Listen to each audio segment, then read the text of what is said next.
Okay.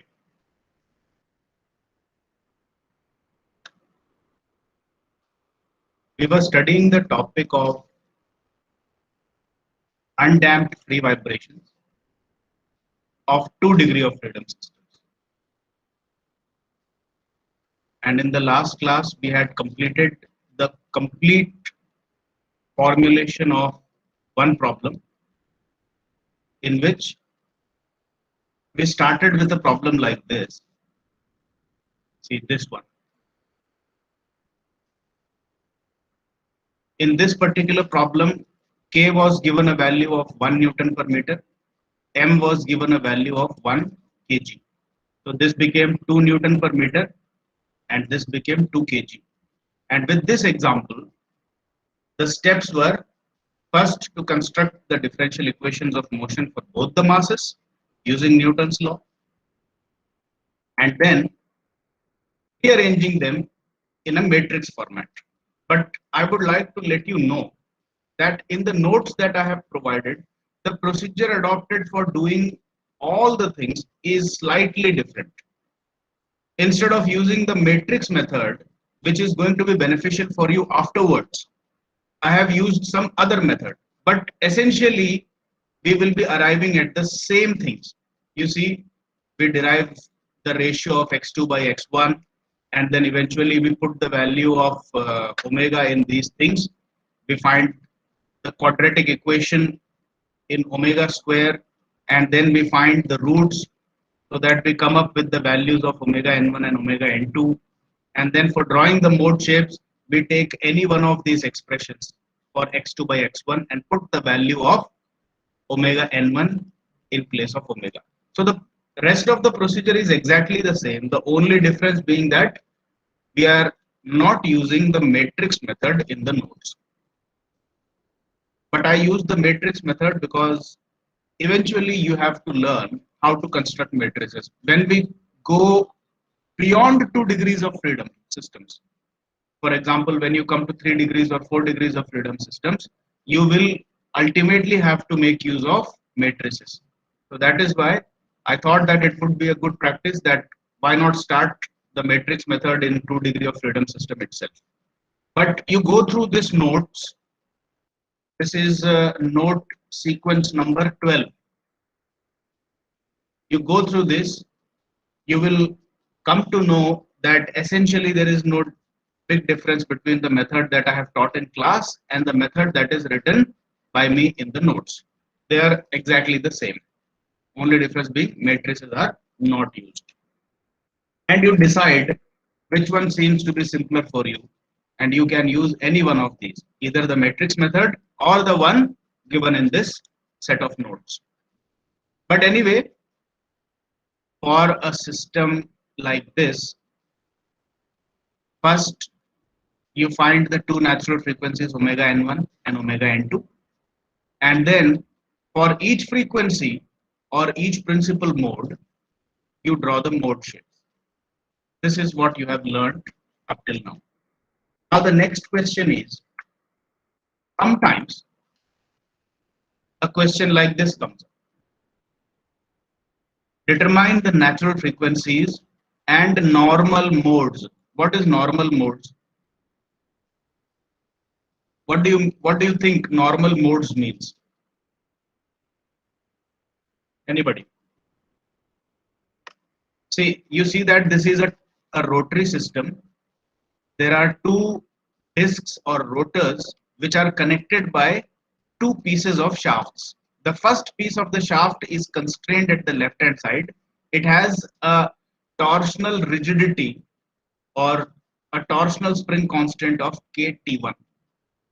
And the second piece of shaft has a torsional rigidity or torsional spring constant of KT2. So these two discs will be rotating as if in oscillation with respect to each other. And since they are going to represent simple harmonic motion in their principal modes, once again we will get two frequencies, two natural frequencies, omega n1 and omega n2. Or in short, we can say that this is the same 2 degrees of system problem, but with rotary mechanics coming into play. Instead of linear masses and linear springs, you have rotary masses and rotary springs. So the next thing is to learn how to construct the differential equations of such rotary systems quickly, and then come up with the mode shapes and all the stuff that we have already learned. This is the objective, main objective of today's class. Okay, but first I want you to tell me, what do you understand by normal modes? See, this is the question. They are asking you to find the normal modes. So I want to know, what do you understand from this? क्या हो सकता है? So one of the amplitude is unity. Yes, normal modes का मतलब ये आपसे principal mode ही पूछ रहा है, लेकिन ऐसा वाला प्रिंसिपल मोड जिसमें एक रोटर का कम से कम एम्पलीट्यूड, यानी कि इसमें तो रोटरी एम्पलीट्यूड आएगा, so amplitude of one of the rotors should be 1 degree और 1 रेडियन, कुछ भी ले सकते हो. डिस्प्लेसमेंट पहले लेते थे अगर लीनियर मास होता तो, but in the case of rotary masses you will take degrees और रेडियंस फॉर डिस्प्लेसमेंट. तो नॉर्मल मोड बनाने को बोल रहा है, इसका मतलब they are asking you to make the mode shapes, and since there are 2 frequencies you will get 2 mode shapes. ठीक है, तो let us see how to construct this. सबसे पहले तो देखें कि for a rotary system how would we continue if we did not have a shortcut trick. Okay, so in that case I would be forced to draw something like this.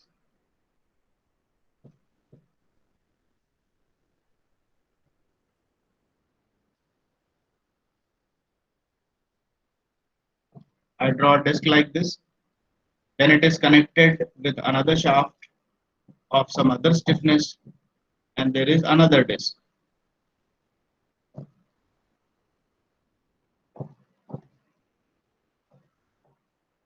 Okay, and now what you have to do is you have to assume a twist, since this is disk number 1 and this is disk number 2, which has, let us say, inertia of I1. This is mass moment of inertia, okay, and this is mass moment of inertia I2. See, please remember your earlier lessons. Whenever it comes to rotary systems, you will always have to replace masses with moments of inertia. So instead of writing the mass, I am writing I. Okay, and since the shafts involved here are going to get twisted, and they are going to provide their elasticity in torsion, so I will replace my simple spring constant K with KT, indicating this is torsional spring constant. And for the first shaft, it will be KT1, and for the second shaft, it will be KT2. I will give a random twist of theta 2 to the second disc. Now please remember the equivalence of a rotary system with the linear system. In the previous example of a linear system, we did something like this. You had a spring K1 instead of KT1, okay? Then a mass, then again a spring, then a mass. How did you start your derivation?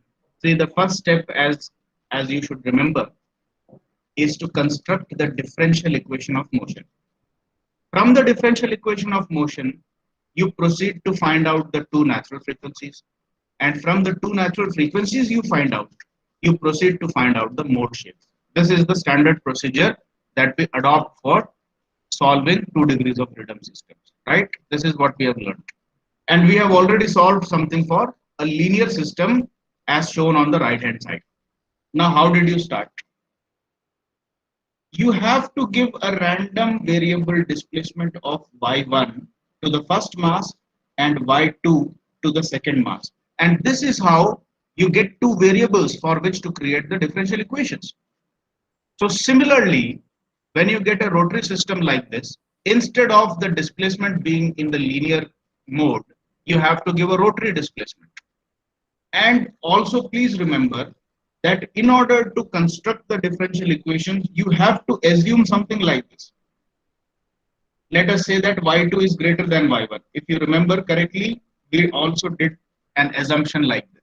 So in the rotary case also, you will have to take an assumption by saying that let theta 2 be greater than theta 1. Okay, and then you proceed to make the differential equation. And now it is my personal experience that when asked to make the differential equations for rotary motion, 99% of students have had difficulty because things are easier to imagine in linear motion, but it is twice as hard to imagine in rotary motion. अभी अगर मैं आपको कहूं कि अब जरा imagine करके देखो कि थीटा 1 से क्लॉकवाइज डायरेक्शन में ये डिस्क पिरोई गई, ठीक है, फिर दूसरी डिस्क को थीटा 2 से ट्विस्ट दिया गया। अब ये बताओ कि जो के टी 2 वाली शाफ्ट है उस पे मरोड़ कौन सी डायरेक्शन में आ रहा है। It becomes very difficult for you to imagine scenarios like this. But on the other hand, if I say कि आप मानो कि M2 को नीचे को खींचा Y2 से, M1 को नीचे को खींचा Y1 से, और अगर Y2 Y1 से ज्यादा है तो ये बताओ कि स्प्रिंग खींची हुई है कि दबी हुई है। ये बताना आसान है, ठीक है। So although some of you might be intuitive enough to come up with the correct answer कि शाफ्ट के ट्विस्ट के केस में अगर थीटा 1 थीटा 2 को म्यूचुअली मैं दो ट्विस्ट को एक साथ दिखाऊं तो कौन सी वाली शाफ्ट पे किस डायरेक्शन में ट्विस्ट आ रहा है, ये अगर आप अपने दिमाग से इमेजिन कर पा रहे हैं। Some people are a little bit more intuitive compare to others, some people are less intuitive. जो लेस इंट्यूटिव है उन लोगों में दूसरी क्वालिटीज होती है। तो यू कैनॉट से कि everybody is at the same level of imaginative thinking, ठीक है। But that is why we have shortcuts and methodologies to counter such problems. तो अब मैं आपको एक तरीका ऐसा बताने जा रहा हूं, इसको ध्यान से सुनना और इस वाले लेक्चर को अलग से सेपरेटली ईयर मार्क करके रख देना कि भाई रोटरी सिस्टम्स को डील करने का एक बहुत अच्छा टेक्निक इस वाले लेक्चर में बताया था सर ने। ये आपको किसी किताब में नहीं मिलेगा। I will tell you how to construct the differential equation of motion for rotary systems without giving a single thought कि कौन सी चीज कितनी ट्विस्ट हो रही है कितनी अनट्विस्ट हो रही है, सोचना ही नहीं पड़ेगा आपको। All you have to do is to make an equivalent linear system on your rough paper. See, when you are attempting your examination, everybody will be having a rough paper. Rough paper आप RTU में भी करते हैं तो RTU के paper का जो back side है उसके ऊपर आप ले जा करके ऐसे, जैसे ये पेज है आपका आरटीयू का, तो लास्ट पेज पे ऊपर ले जा करके आप रफ लिख देते हैं and you make use of this page as the rough work page. ऐसा ही काम आपको करना है। How do you make an equivalent system? जहां जहां पर भी टॉर्शनल स्प्रिंग आ रही है उस पर एक लीनियर स्प्रिंग लगाओ, जहां जहां पर भी रोटरी डिस्क आ रही है वहां पर एक लीनियर मास लगाओ, ठीक है। So you construct a horizontal system, but please do not do this on the fair page. ये सबसे ज्यादा जरूरी है क्योंकि एग्जामिनर आपसे एक्सपेक्ट करता है कि भाई आपको तो सिस्टम दे दिया ना, अब आप रोटरी डायनामिक्स यूज करके जल्दी से इसकी डिफरेंशियल इक्वेशन बनाओ। So the differential equation of motion of this system will consist of theta 1 double dot, theta 1, theta 2 double dot, theta 2, kt1, kt2, I1, I2। इन चीजों से बनेगी डिफरेंशियल इक्वेशन, आपकी m1 और k1 से नहीं बनेगी। तो ये मास और स्प्रिंग लगाने को मैं क्यों कह रहा हूं, ये आपको रफ वर्क में करना है। So consider that I am drawing this figure in the rough page. पहले फिक्स्ड एंड आया, फिर उसके बाद kt1 shaft का पीस आ रहा है। Instead of that I will take a replacement of some anonymous spring k1। उसके बाद रोटर आ रहा है I1 इनर्शिया का, मैं अपने रफ फिगर में एक मास ले लूंगा m1। उसके बाद एक और शाफ्ट आ रही है kt2 स्टिफनेस की। In my rough page I will take another anonymous spring of k2 spring constant, and then finally one more rotor, and I will replace the rotor with another mass m2. ये काम मैं rough work में कर रहा हूँ, ठीक है. And now if you had a rotary system and you did not have any mechanism to cope with it, you will have to give theta 1 twist, theta 2 twist, and then proceed with the imaginative thinking of how and in which direction the shafts are getting twisted. तो ये अब अपन को नहीं करना पड़ेगा. अब आप क्या करो, आप जैसे लीनियर सिस्टम को सॉल्व करते थे बिल्कुल वैसे ही यहां पर आकर के अपने डिस्प्लेसमेंट दे दो. Let us give some random displacement x1 to first mass in the right hand side direction. Give some random displacement of x2 to the second mass again in the right hand side direction. And since the displacements have been considered towards the right hand side, so obviously your right hand side becomes the positive side for all calculations and for all vectors. And once again, as we usually do, we assume that x2 is greater than x1. And now you construct the differential equation for m1 and m2. पहले ये काम करते हैं, ठीक है. तो अब मेरे को कोई एक जना जिसको थोड़ा सा भी कॉन्फिडेंस हो, आधा अधूरा कॉन्फिडेंस हो तो भी आप बोल दीजिए. I would be very happy if somebody would attempt to make the first equation of motion for m1.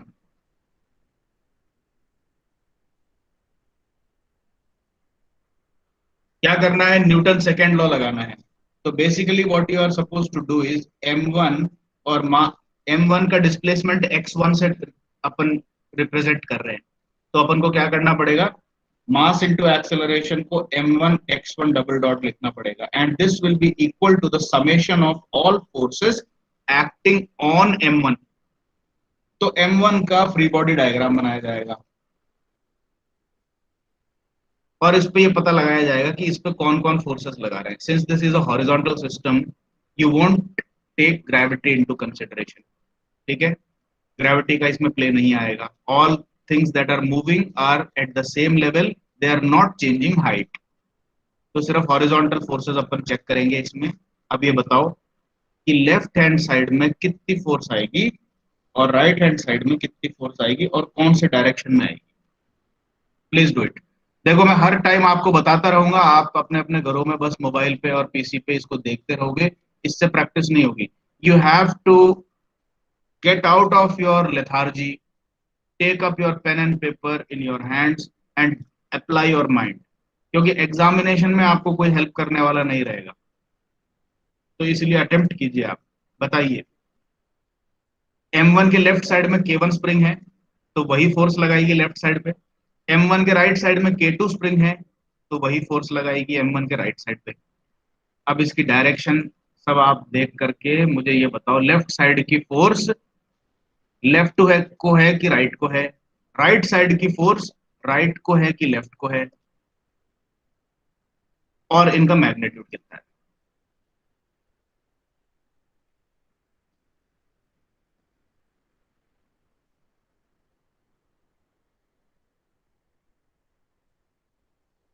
देखो भैया, एग्जाम में करना है आपको, ये चीज आपको कहीं से भी बनी बनाई नहीं मिलेगी. क्वेश्चन देख लो, इतना सा ही आएगा. इसके आगे की पूरी चीज है आपको खुद करनी है. तो you better learn how to do it. Sir minus k1x1. कौन सी वाली फोर्स बोल रहे हो आप? सर लेफ्ट हैंड साइड पे k1 स्प्रिंग पे. ओके, k1 x1 को आप अभी माइनस मत लगाओ. When you are drawing the free body diagram, this is the FBD. Okay, yes sir. FBD पे माइनस प्लस नहीं लगाते हैं, एफबीडी पे वेक्टर बनाते हैं विद डायरेक्शन, और बाद में जब आप इक्वेशन में लेके आओगे उस टाइम पे डायरेक्शन को चेक करते हुए प्लस या माइनस लगा दो. तो अभी तो ये बताओ, लेफ्ट साइड की force, we are talking about this force, ठीक है. ये कितनी है? k1x1. किस दिशा में है? Sir left side. Left side को. इसका रीजन बताइए. सर क्योंकि अगर हमने राइट साइड में एक्सटेंशन लिया है तो स्प्रिंग में रिस्टोरिंग फोर्स लगती है, तो लेफ्ट साइड हो जाएगी. बिल्कुल सही कहा भाई. आपने अगर m1 को x1 अमाउंट से राइट साइड को खींचा तो आपकी K1 स्प्रिंग जो है वो भी X1 से खींचेगी, और खींची हुई स्प्रिंग जो है वो अपनी दोनों दिशाओं से चीजों को वापस अंदर को खींचती है। तो इसलिए K1 जो M1 पे फोर्स लगाएगी वो उल्टा अंदर को होगी, यानी कि लेफ्ट साइड को होगी। And the force of spring is simply given by spring constant into displacement. तो K1 X1 तो फोर्स की वैल्यू होनी ही है, this we already know. The only thing that we need to decide now is whether this K1 X1 will be acting towards the left hand side or the right hand side. And now I have given the logic for that also. Now please apply the same logic and tell me what will be the amount of force on the right hand side and what will be the direction of that. So K2 into X2 minus X1 in right side. Towards the right hand side. बिल्कुल सही कहा, इसका भी वही logic है। ये देखिए X2 जो है उतने अमाउंट से आपकी K2 स्प्रिंग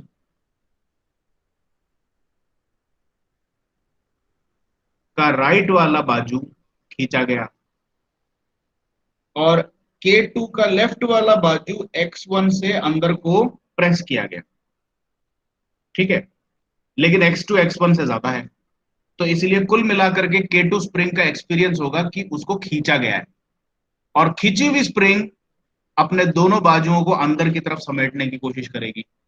तो इसका मतलब है आपको पहला क्वेश्चन तो ये पूछना है कि M1 को K2 स्प्रिंग अंदर को खींचेगी या बाहर को धक्का देगी, और चूंकि K2 स्प्रिंग अंदर को खींच रही है सारी चीजों को, तो M1 की तरफ, M1 के ऊपर K2 के कारण जो फोर्स होगा that will be towards the right hand side, और वैल्यू कितनी होगी, the amount of stretch of the spring has to be calculated.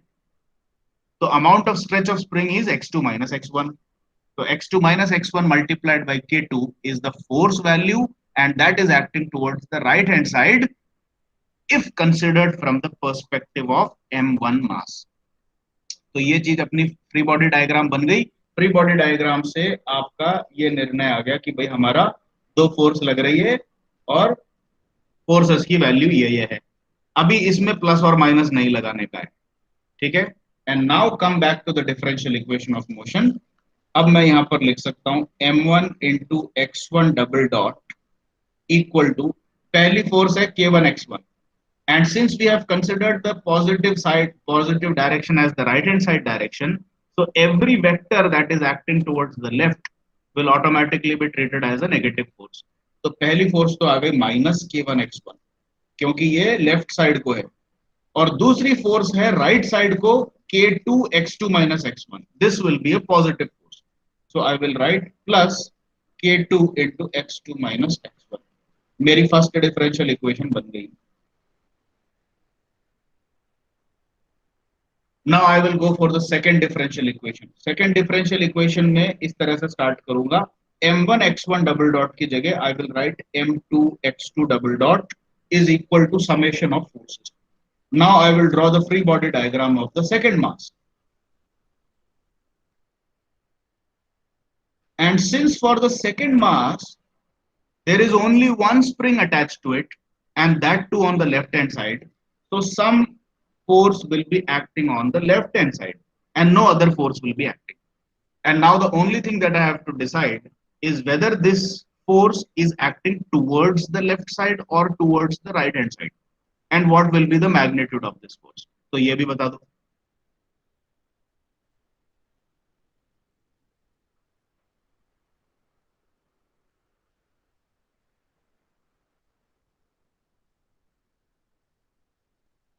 So K2 X2 minus X1.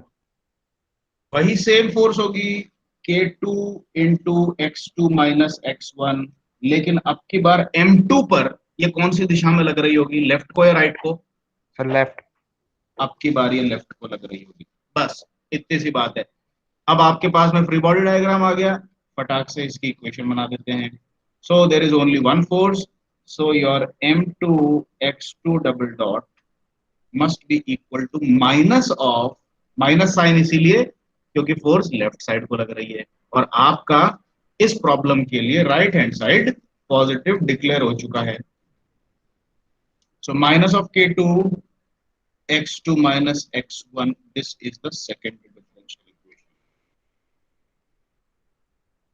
The construction of differential equations जो है ये अपन मे भी शायद दूसरी या तीसरी क्लास से स्टार्ट कर चुके हैं in our vibration engineering syllabus. जब से अपने स्टार्ट हुई है कोर्स, अपन ने बहुत सारे सिस्टम्स के डिफरेंशियल इक्वेशंस बनाई हैं, making use of energy method, making use of Newton's law, D'Alembert's law. तो ये जो पार्ट है जो आप रफ में कर रहे हो, ये भूलना नहीं कि ये अभी तक जो अपन कर रहे थे ये कहाँ कर रहे थे, फेयर में तो आपका काम अभी नील बटा नील है। You haven't started anything in your fair work. Fair work किस पे हो रहा है? इस पे नहीं हो रहा, इस पे हो रहा है। और ये जो काम अभी कर रहे हैं अपन, ये कहाँ कर रहे हैं? ये रफ में हो रहा है। तो इस पे तो अभी आपको कुछ नंबर नहीं मिल रहे। अब आपको करना क्या है? Now go back to your fair page. तो अपने को बस रफ पेपर में आकर के इस लीनियर सिस्टम की डिफरेंशियल इक्वेशन बनानी थी, बस यही काम दिखाना था आपको, ठीक है। And now just remember this replacement कि लीनियर सिस्टम में किस किस चीज को किस से रिप्लेस किया था। थीटा 1 को x1 से रिप्लेस किया था, थीटा 2 को x2 से रिप्लेस किया था, I1 को m1 से, I2 को m2 से, KT1 को K1 से, KT2 को K2 से. This is all that you have to remember. And now the next thing that you have to do, come back to your fair page जहां पर आपने ये फिगर बना रखा है। अब डिफरेंशियल इक्वेशन लिखनी है without any explanation. You just right making use of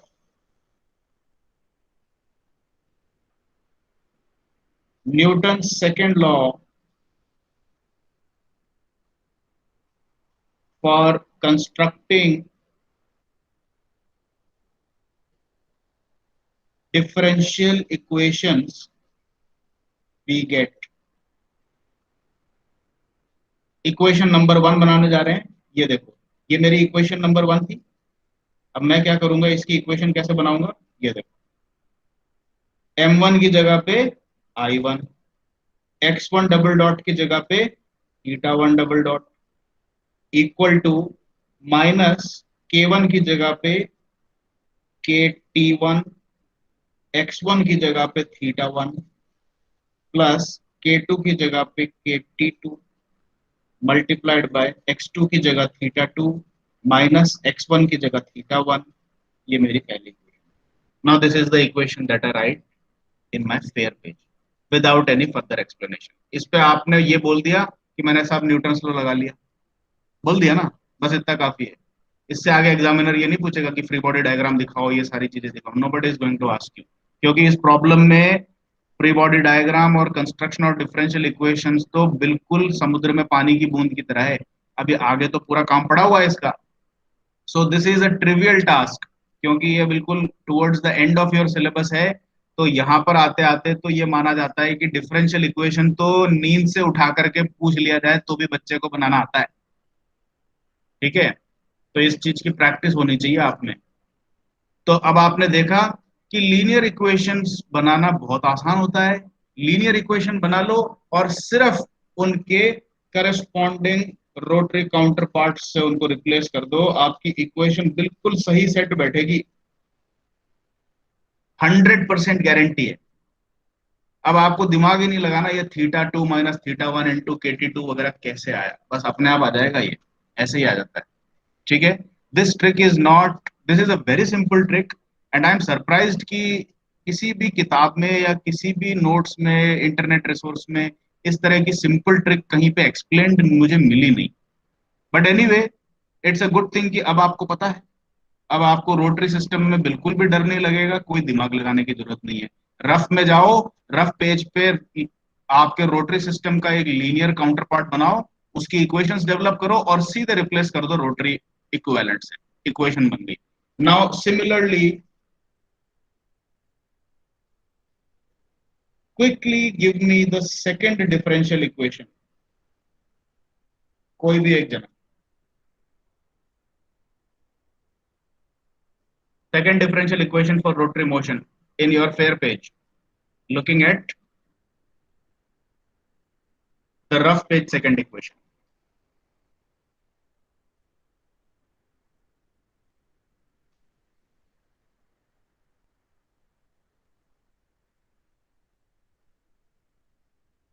बोलो भाई, अब तो इतना मुश्किल नहीं है।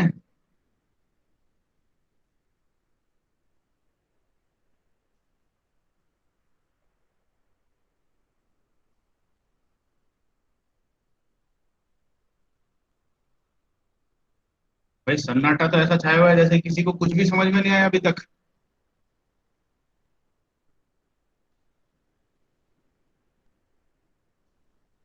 क्या हो गया?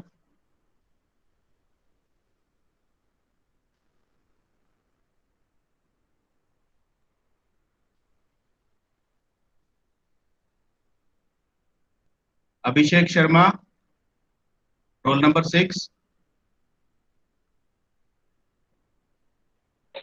Yes sir. देख रहे हो क्या बेटे आप स्क्रीन को? Yes sir. बताओ इक्वेशन बताओ। सेकंड इक्वेशन ये जो है रफ में लिखी हुई है, इसको देख Yes, करके sir. रोटरी वाली इक्वेशन बनाओ। सेकंड वाली जल्दी से बताओ क्या आएगा। ये sir I2 theta 2 double dot hmm ये sir minus KT2 theta 2 minus theta 1। That's it, simple है। Yes sir. ये दो इक्वेशंस बन गई अपनी।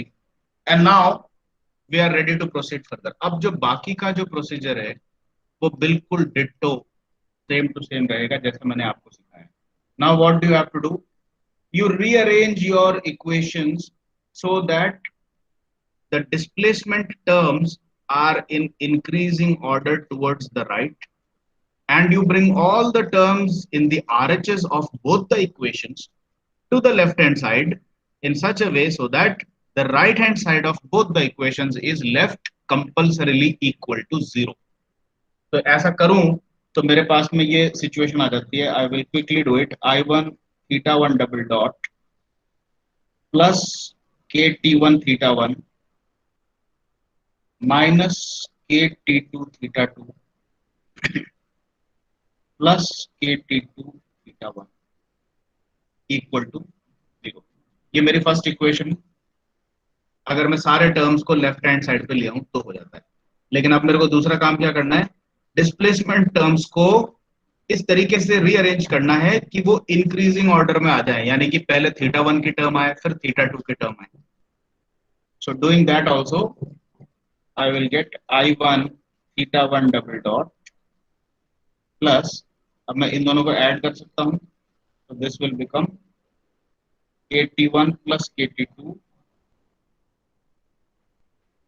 theta 1 minus KT2 theta 2 equal to 0. This is my first equation. Similarly, for the second equation, I will get I2 theta 2 double dot minus KT1 theta 1 plus KT2 theta 2 equal to, KT2 theta 1 होगा। sorry, KT2 theta 1 plus KT2 theta 2। अब सही है ना? Yes sir. This is the second equation. After rearrangement, I get something like this. अब इसके बाद क्या करूंगा? I will get the matrix equations. ये देखिए, इस वाले पार्ट को एक मैट्रिक्स इक्वेशन का पार्ट बनाना है। Then this is the next part, and then the right hand side. So there are three parts to your matrix construction. पहला वाला पार्ट क्विकली अगर मैं देखूं तो कैसा बनेगा? The inertia matrix. पहले mass matrix बनती थी, अब inertia matrix बनेगी। And this is a diagonal matrix if you remember correctly. I1 0 0 I2 इनको diagonally arrange कर दिया, बाकी का काम 0, and then this will be theta 1 double dot theta 2 double dot acceleration vector plus the stiffness matrix. This is a square matrix once again. So this will be KT1 plus KT2 minus KT2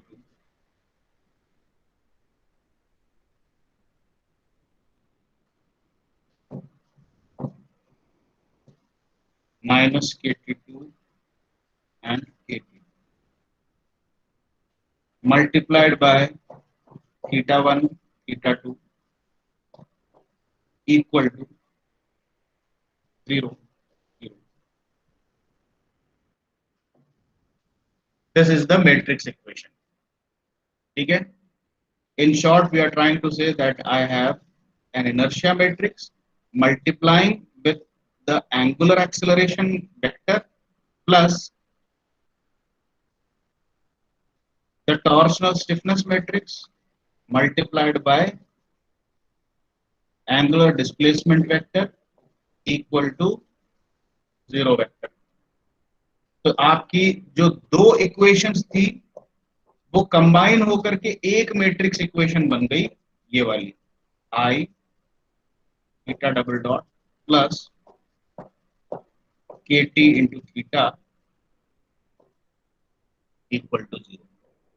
Anyway, अपने को तो इस overall equation से काम है.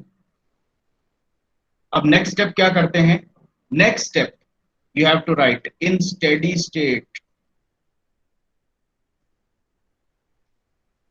यहां पर steady state नहीं आएगा. In any one of the principal modes, यानी कि अब आप ये बोल रहे हो कि भाई मेरा जो सिस्टम है वो उसके दो प्रिंसिपल मोड है, क्योंकि दो मासेस हैं आपके, दो रोटर्स हैं आपके, ये देखो, ठीक है.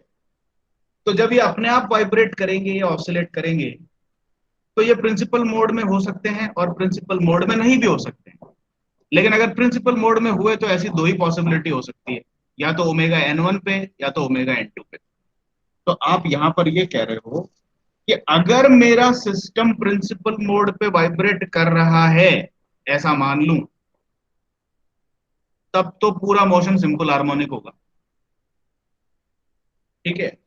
तो आप सिर्फ इतना लिख दो कि in any one of the principal modes we have.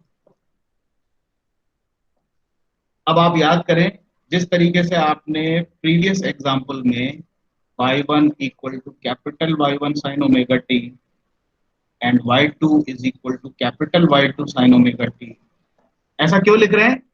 इसका रीजन ये है कि आप ये मान रहे हो कि भाई प्रिंसिपल मोड में है, क्योंकि प्रिंसिपल मोड में है तभी तो ओमेगा n1 और ओमेगा n2 के दर्शन होंगे. अगर प्रिंसिपल मोड में नहीं है तो ओमेगा n1 और ओमेगा n2 तो दिखेंगे ही नहीं.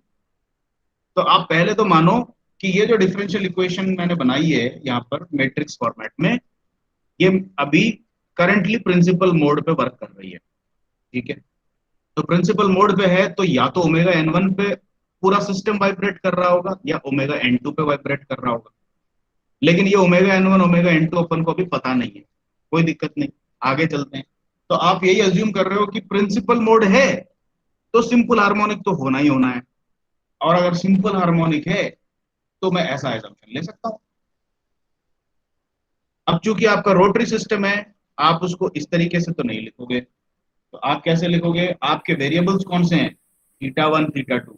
इनको कैसे लिखेंगे?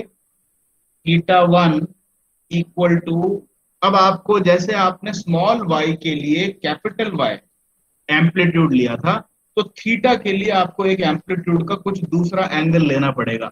फॉर एग्जांपल या तो फाई ले लो या अल्फा ले लो या बीटा ले लो या गामा ले लो. एंगल से रिप्रेजेंट करने वाले जो पैरामीटर्स हैं उनमें जो आपको पसंद है कोई दूसरा parameter apart from theta. So theta is now representing the variable, and any one of these which you decide to choose becomes the parameter representing the amplitude of theta. तो अभी अपन बीटा ले लेते हैं. कोई एक लेना था अपने को. Let us take beta.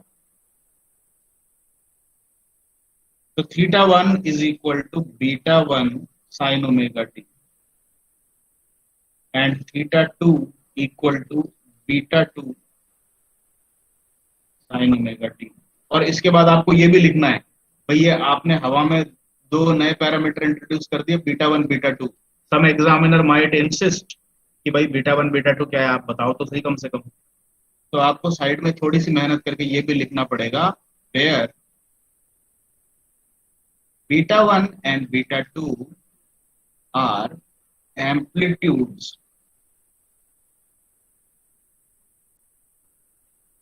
of beta 1 and beta 2। तो बीटा 1 बीटा 2 कांस्टेंट्स हैं। आप ये कह सकते हो कि beta 1 is the maximum possible value of theta 1 and beta 2 is the maximum possible value of theta 2 and therefore they are constants, whereas theta 1 and theta 2 are variables। ठीक है, अब ये लिया और उसके बाद आगे का प्रोसीजर मैं पूरा आपको नहीं करा रहा, अब आप नोट्स में जाकर के रेफर कीजिए क्या किया है। Now all that you have to do is theta 1 theta 2 जहां पर भी आपके मैट्रिक्स में आ रही है, ये देखिए यहाँ और यहाँ, वहां पर आप लिखिए beta 1 sign omega T, beta 2 sine omega T. And then you also find theta 1 double dot as the second derivative of this expression, that will be minus omega square beta sin omega t, and theta 2 double dot will be the second derivative of this expression, that will be minus omega square beta sin omega t। और जहां पर भी आपके expression में theta 1 double dot theta 2 double dot आ रही है, यानी कि यहाँ और यहाँ, इन दोनों जगहों पे ये चीजें सब्स्टिट्यूट करो। Sin omega t will phase out, you will get an equation in terms of beta instead of theta now। और उसके बाद उसको सॉल्व करें बिल्कुल जैसे ही प्रीवियसली सॉल्व किया था, मैट्रिक्स इक्वेशन बनेगी। You take the non-trivial solution, determinant equal to 0, from the determinant you get a quadratic equation in omega, you solve it, you get two values of omega n1 omega n2, दो values मिल जाएंगी। फिर वापस से matrix equation में जाकर के उसको solve करेंगे, दो इक्वेशंस बाहर निकालेंगे, उसमें ओमेगा की वैल्यू डालेंगे, वो सारा काम जो आपको पिछले केस में समझाया था, everything will proceed exactly as it is. और अब आप इतना समझाने के बाद मैं ये समझता हूं कि अब आगे आपको हाथ पकड़ के चलाने की जरूरत नहीं है। You go through the notes and you go through the solution of this question. Question number 14 के सॉल्यूशन पे जाएं और ये पूरा डिटेल मैंने यहाँ पर सॉल्व किया हुआ है हाथ से, जैसा आपको एग्जाम में करना है। Sorry, this is vibration tutorial. ये रहा क्वेश्चन नंबर 14। सी, यहाँ पर मैंने आपको रफ वर्क नहीं दिखाया है, सीधे सीधे आपको इक्वेशन बना करके बता दी है। ठीक है, equation of motion for second test कर लिया, ये सारी चीजें आ गई। And then eventually you proceed to find the value of omega 1 and omega 2।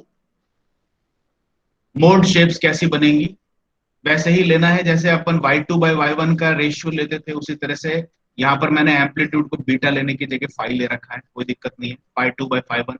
और अब देखिए सिस्टम आपका हॉरिजॉन्टल था, so this is how you do work for horizontal system. आप ओरिजिनल सिस्टम को ऐसे कंस्ट्रक्ट करेंगे कि भाई ये मेरी शाफ्ट आ रही, यहाँ पर मेरा डिस्क है,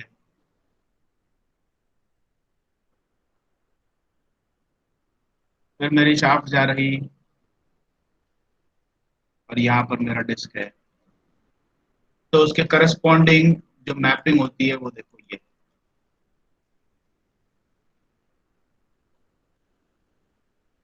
पहले अपन ने कैसे बनाया था, वर्टिकल सिस्टम था तो उसके लिए इस तरीके से बनाया था,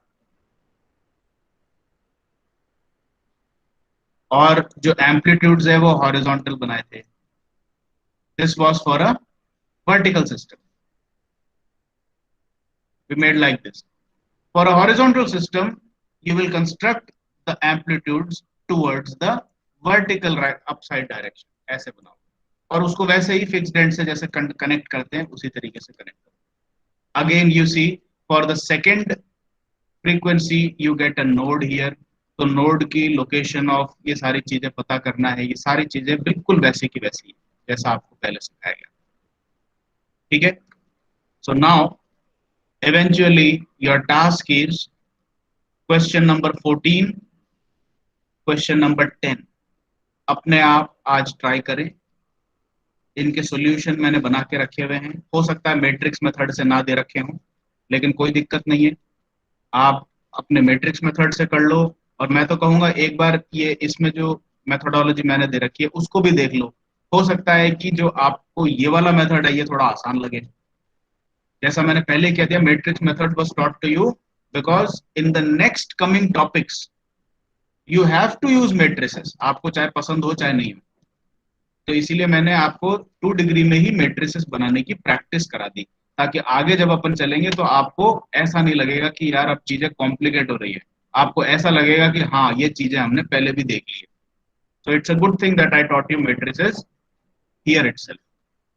आप दोनों मेथड देखें और इसको सॉल्व करने की कोशिश करें। Is there some doubt?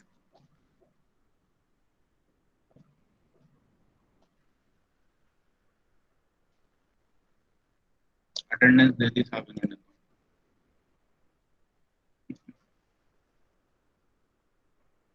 ठीक है, सो विद दिस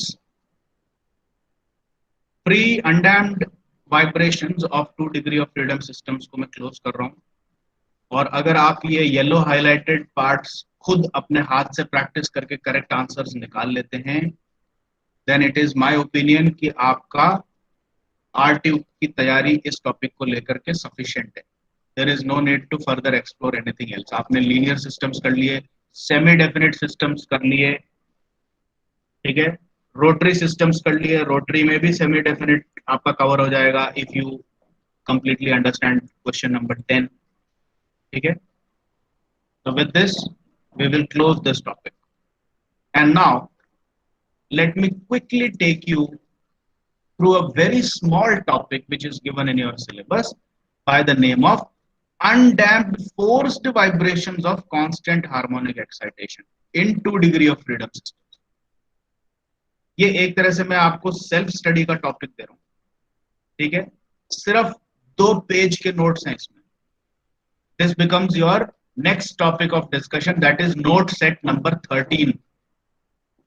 इसमें अपन ने क्या किया हुआ ये देखिए, 2 डिग्री ऑफ फ्रीडम सिस्टम ले लिया और अब इस 2 डिग्री ऑफ फ्रीडम सिस्टम पे मैं फर्स्ट मास पे एक हार्मोनिक फोर्सिंग फंक्शन लगा रहा हूं। इससे पहला जो टॉपिक अपन ने अभी अभी कवर किया है उसमें क्या था, उसमें फोर्सिंग फंक्शन नहीं था, it was free vibration. Now, as soon as the forcing function is applied on either the first mass or the second mass, what happens is there is a transient phase, और transient phase के खत्म होने के बाद steady state phase आएगा, और steady state phase जब आ जाएगा then you will eventually find that your complete system is vibrating with the frequency of your forcing function omega। अब आपकी सिस्टम की नेचुरल फ्रीक्वेंसीज का इसमें रोल नहीं रहा, रोल नहीं रहा कहना गलत होगा, उसका रोल अभी बाद में अपन समझेंगे। इस सिस्टम की 2 नेचुरल फ्रीक्वेंसीज तो है ही, omega n1 and omega n2। ठीक है, ओमेगा क्या है, वो ना तो ओमेगा n1 है ना ओमेगा n2 है। ये ओमेगा जो है, this omega is the forcing frequency of the external forcing function that you are applying in this case on the first mass। आप इस फोर्सिंग फंक्शन को फर्स्ट की जगह सेकंड पे भी लगा सकते हैं, तो डिफरेंशियल इक्वेशन चेंज हो जाएगी, लेकिन ओवरऑल कॉन्सेप्ट वही रहेगा। Now in this topic what we are trying to emphasize और what we are trying to discover is कि जब मेरा फोर्सिंग फंक्शन ओमेगा इन दोनों फ्रीक्वेंसीज में से किसी एक फ्रीक्वेंसी के बराबर हो जाए गलती से, भाई ये वैल्यू मेरे को नोन है, आप बिना फोर्सिंग फंक्शन के इस सिस्टम का ओमेगा n1 ओमेगा n2 निकाल सकते हैं। ये अपन ने सीख लिया अभी कैसे निकालना है, उनको निकाल करके नोट करके रख लो अलग से। अब आप एक फोर्सिंग फंक्शन लगाओ। अब अगर गलती से आपके फोर्सिंग फंक्शन का ओमेगा आपके सिस्टम की किसी भी एक नेचुरल फ्रीक्वेंसी से मैच हो जाए तो क्या होगा, इस चीज की इन्वेस्टिगेशन है सिर्फ इस टॉपिक में, इन this topic undamped forced vibration with constant harmonic excitation. So what we are going to do is we once again make the differential equation of the first mass, make the differential equation of the second mass, और उसके बाद अपन वही same चीजें कर रहे हैं। Steady state में ये पूरा सिस्टम ओमेगा की फ्रीक्वेंसी से वाइब्रेट करेगा, तो आपका x1 equal to capital X1 sine omega t, x2 is equal to capital X2 sine omega t, where omega now is not the natural frequency. Now this omega that you are assuming for harmonic motion is the omega of your external forcing function omega.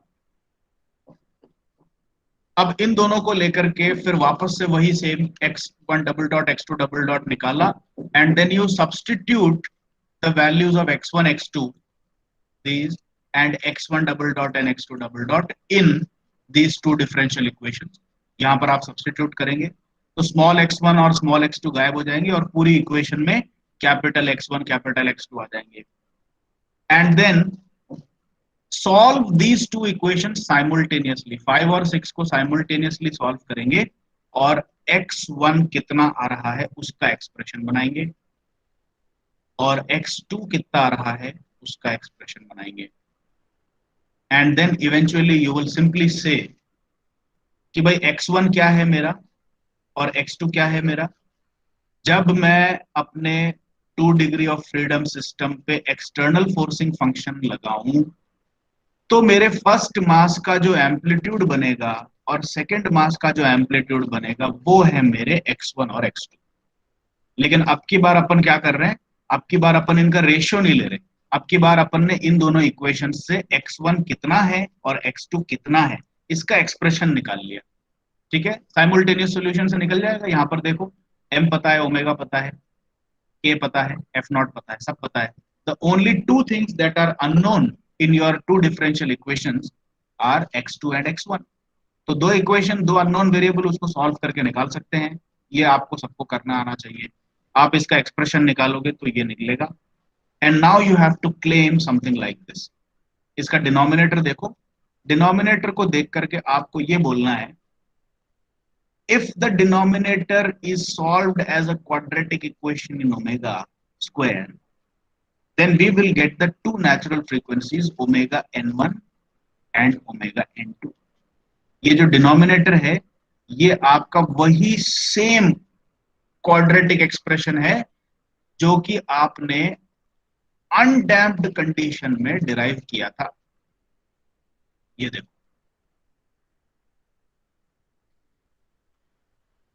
Same example लिया है मैंने और same example, ये देखो ये example ही लिया है मैंने फोर्स्ड वाइब्रेशन के लिए, दिस सेम एग्जांपल। और इस एग्जांपल को जब मैंने फ्री वाइब्रेशन से सॉल्व किया था तो फ्री वाइब्रेशन की जो ओमेगा की क्वाड्रेटिक इक्वेशन बनी थी वो ये बनी थी। और जब मैं इसी सेम सिस्टम पे यहां पर एक फोर्सिंग फंक्शन लगा दूं f0 साइन ओमेगा टी,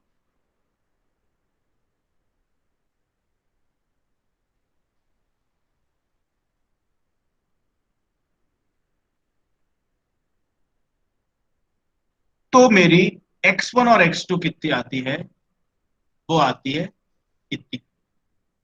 और इस x1 और x2 के एक्सप्रेशन के डिनोमिनेटर में जो बैठा हुआ ओमेगा रेज टू पावर 4 का जो ये पूरा एक्सप्रेशन है, ये डिट्टो का डिट्टो आपके अनडैम्प्ड फ्री वाइब्रेशन के ओमेगा रेज टू पावर 4 के एक्सप्रेशन से मेल खाता है। They are exactly the same. तो इसको जब आप इक्वल टू 0 करके सॉल्व करते हैं तब जाकर के आपकी ओमेगा n1 और ओमेगा n2 निकल के आती है। In other words you can simply say, इसको कैसे क्लेम करेंगे अपन, in the case of forced vibrations the denominator of x1 and x2 when solved as a quadratic equation gives us the two values of natural frequencies, and if your omega becomes equal to any one of these omega n1 and omega n2, तो देखिए ये जो पूरा expression है ये equal to 0 रखा गया था, आप याद रखें इस वाले केस में। ये देखो this whole expression was kept equal to 0। ये 0 कब होता है, जब ओमेगा की वैल्यू या तो ओमेगा n1 हो जाए या ओमेगा n2 हो जाए। तो all that you have to claim is if in any condition your omega becomes equal to either of these two values, omega n1 and omega n2, then the denominators of both x1 and x2 become equal to 0. And if the denominators become equal to 0, x1 and x2 कितने हो जाएंगे?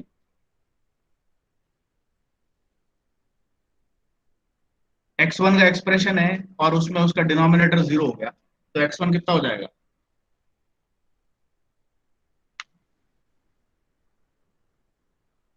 बोलो। Infinite. Infinite हो जाएगा, and so will x2, and this is the condition of resonance. तो बस इतनी सी बात बताई गई है आपके फोर्स्ड वाइब्रेशन के अंदर, और इतना ही आपके कंटेंट सिलेबस के अंदर है। So you should know how to derive this expression. ये डेरिवेशन एक छोटा सा है कि x1 और x2 क्यों इनफाइनाइट हो जाएंगे अगर आपकी एक्सटर्नल फोर्सिंग फ्रीक्वेंसी आपके किसी भी एक नेचुरल फ्रीक्वेंसी से मैच हो जाए तो। This is all that you have to explain here. तो ये सिंपल सा 2 पेज का एक छोटा डेरिवेशन है जो मैंने आपको यहाँ पर क्विकली समराइज कर दिया है। You go through this, and with this I consider this topic also completed. ये इतना छोटा सा ही टॉपिक है, इसमें इससे ज्यादा है ही नहीं। This is the end of it, ठीक है। Undamped forced vibration of constant harmonic excitation. Now in the next class we will start with an extremely important topic that is called as vibration absorbers. ये बहुत interesting है, आपको इसमें video भी दिखाऊंगा, and there are very interesting facts about this. चलो, we will stop our lecture here and take the attendance.